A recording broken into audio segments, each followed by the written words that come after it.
Scott, great to see you after a quarter where you did beat expectations but cut guidance. We'll get into all the numbers. I want to start with the big news over the past couple of weeks. Are you going to buy American Airlines? Yeah. Well, thanks for being here in person, Lisa.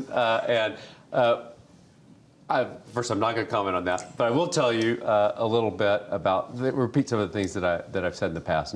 And first, it was a great quarter. Even though fuel prices doubled, the team at United did an incredible job.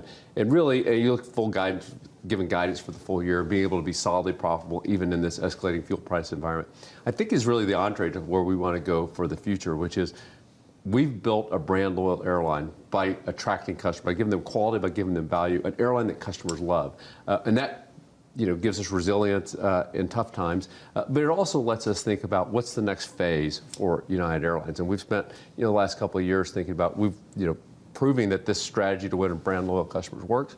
But how do we become a truly globally competitive airline? Now, I don't have the answers yet. I'm not saying anything specific about what they are. But today, there's a big trade deficit in the United States with foreign flagged airlines. And they fly 65% of the long haul seats into the U.S., even though only 40% of the customers are foreigners. And that trade deficit is bad for United Airlines.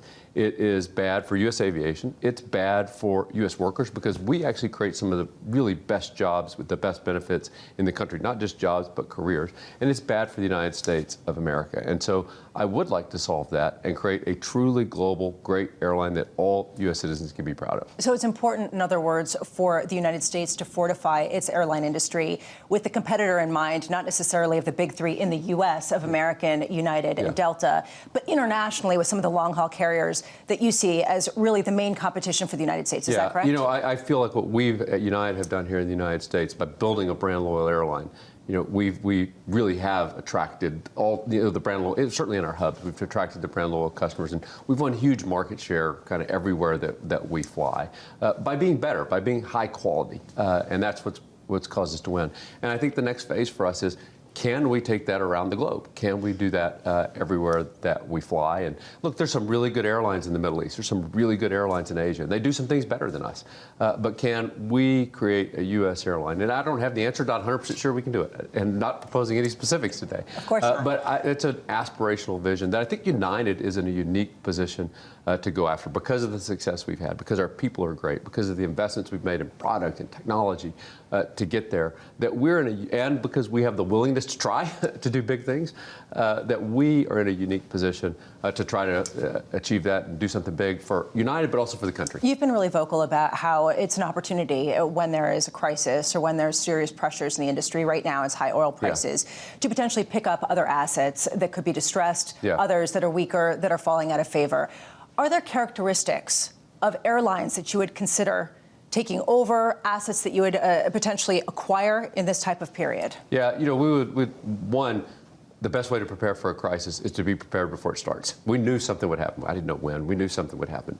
So we're carrying triple the cash we had pre-COVID. We've moved to the top of the industry in profit margins. We have the best credit rating that we've had in over 30 years, and we're committed to getting to an investment grade balance sheet. That gives us the ability to look through the problems, the spike in oil prices, to the other side, and not have to make short-term, bad strategic decisions. And as I look at assets, like maybe they will, maybe they won't come available. We've actually even had some discussions with one airline about buying some. But the kinds of things we're most focused on are, again, back to this, how do we create a great airline a decommoditized, great airline for customers that can really be stronger internationally? So things that support growing an international network are more interesting to us because that's where our focus, and I think that's where our big future growth potential is. President Trump gave a nod to you in a conversation yesterday talking about how he likes what you're doing. He said that he didn't really want to see a tie-up between American and United. I know you're not saying anybody. Do you think that this is a more amenable period for tie-ups than it has been in the past? This is sort of a window that airlines can capitalize on to execute mergers that have been hard-fought in the past. Yeah. Well, I'm not sure, but that's certainly the market consensus. That's what people think. And what I think it is, more than anything, is an opportunity to maybe, instead of looking at everything through the traditional lens, which is mostly a domestic lens, to maybe think about what does quality mean? What do customers want? What do customers really want? And I think we have proven at United, customers want great technology. Like, people love our app. It's so much better than any other airline in the world. They like the information that we can give them. People want great service. People want high reliability. Customers want a great product.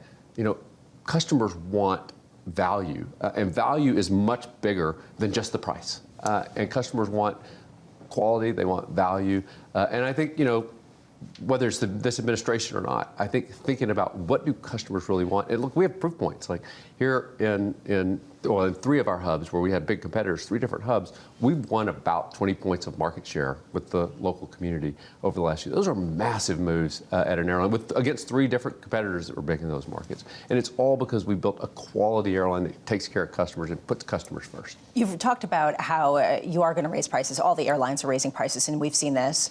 Are you surprised by how little customers have stopped flying, how much demand destruction there actually has been? So, airfares have gone, as oil goes up, we need about 15 to 20% increase in airfares to recover ultimately to recover 100% of that fuel price. And so fares have gone up. But in real terms, airfares in 2025 were 27% below where they were 2019, pre-COVID. So we're just starting to catch up we haven't even caught up to inflation, even with the increase in fuel prices. I did expect a bigger price elasticity effect from customers. We've seen actually remarkably strong demand continuing even in the face of what are necessarily higher prices. But we are anticipating somewhere down the road that elasticity is real. Econ 101, we all took it, and that's going to happen, and that there will be less demand. That's partly why we're going to trim some flying out of the third. Not getting rid of airplanes or changing anything strategically, but we're just going to trim some of the marginal, the Tuesday, Wednesday, Saturdays, the red-eye flying out of the second half of the year, because I think both oil has a possibility of being higher for longer, but also in the face of higher fuel prices, there will be less demand, and so we need to supply less to the market. Is there any scenario where you could see cutting capacity more than that? I mean, there's been discussion around flights to Europe getting canceled as a result of just simply a lack of physical jet fuel available to fly back. Yeah. Well, first on the physical jet fuel, we have not seen problems yet. Prices are higher, but we haven't actually seen shortages. But we're closely watching everywhere on the globe, but in particular Asia and Europe are the 2 sort of hot spots that we're most focused on. And it's not impossible that something like that would happen. I think we'll manage through it'll be higher priced, but that we'll manage through without getting to shortages. I hope so, even though it could happen. But even if there starts to be shortage, I think what you'll see, you've already seen it in Asia, you've seen a little bit already starting to happen in Europe, is it's more likely to take short-haul services out of the system than the long-haul global flights. There's options for short-haul. You can drive, you can take a train, and the global long-haul to keep the world connected, I think will probably be the last in the tail of where flying would have to stop. So probably going to be able to manage through it. In the meantime, we've seen other airlines really struggling internationally. Lufthansa, for example, cutting flights. We've seen the Asian carriers really struggle as a result of just a physical lack of jet fuel. Does this give you an opening in some ways on the international scale, given the fact that they're facing some real constraints? We talked earlier about there may be opportunity in this. I doubt that it's anything because of what's happening on the international carriers. That'll be a temporary phenomenon. They're not going to give up slots. I'd like to get more slots in other places, but people aren't going to give up slots, I don't think, over something like this. So I think the opportunity is more, how do we really create a great U.S. airline that's focused on U.S. citizens primarily, and getting them around the globe? How do we eliminate that 65-40 trade deficit? Do you think it's appropriate for the government to get a stake in Spirit Airlines as we struggle to fortify the U.S. airlines? On that point, first, I think you can see this even in this fuel spike, that well-run airlines like United Airlines can remain solidly profitable. And I don't think that this is anywhere close to the U.S. airline industry needing a bailout, the kinds of things that have happened in the past. And the problems at Spirit predate the run-up in fuel. It was a fundamentally flawed business model, and I feel bad that, as much as we're competitive with them, I don't want to see people lose their jobs. By the way, a lot of them are coming to United. I talked to all of our new hire pilot class, and every time there's a whole bunch of hands that came from Spirit. So, but I don't want to see anyone lose their jobs. But this was a fundamentally flawed business model that I've been on going back into the last administration saying it's a it's going to fail because the business model doesn't work. And so I think the spike in fuel prices just moves it forward by a couple of months. I just want to finish up. You are the economist who has the most front row view to the American economy, more so than anyone else. Do you think right now the economy is better or worse than people think it is? You know, certainly if I read the headlines, it's better than what the people in the headlines said. Although the stock market, you know, is acting like it's pretty good. So people that vote with their money, that aren't just experts on TV, seem to be voting that the economy is pretty good, and that's what we see.